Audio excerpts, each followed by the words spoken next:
Договорот меѓу владата и синдикатите за повисоки плати и регрес во јавниот сектор не ги решава проблемите во УЈП и царина.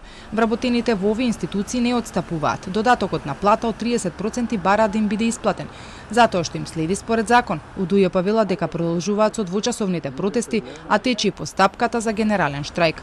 Го поздравуваат вчерашниот договор на економско-социјалниот совет, но велат дека нивното барање не било дел од овие разговори. Во нашиот случај станува збор за барање право согласно законска регулатива.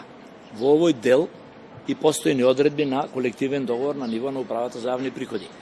На почетокот на идната недела ќе се знае точно дали ќе се најде решение или пак вработените од УЈП ќе стапат во генерален штрајк, што ќе значи колапс на целата држава. Помирувачот треба да ги достави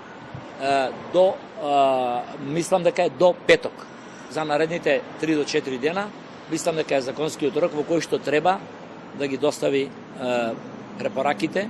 И вработените во царината продолжуваат да преговараат за додатокот на плата од 30%, кој им следи по закон, а кој како што велат никогаш не го добиле. Вработените во овие две институции претходно излегоа и на улица со предупредувачки протести. Вчера владата и синдикатите пак се договорија платите во јавниот сектор да пораснат за 10% од септември, а да добијат и регрес за годишен одмор. До крајот на годинава 10.000 денари, а од следната тој да изнесува 30% од просечната нето плата.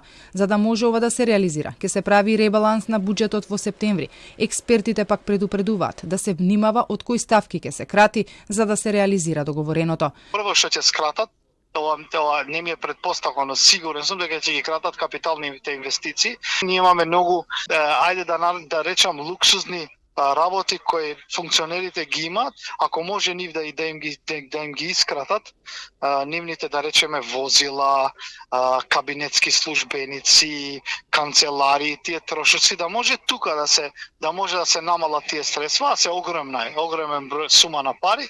Претходно на улица излегоа и вработените во судската администрација, културата, образованието. Револтот на вработените во јавниот сектор стана поголем кога уставено одлучи да се зголемат функционерските плати за речиси 80%.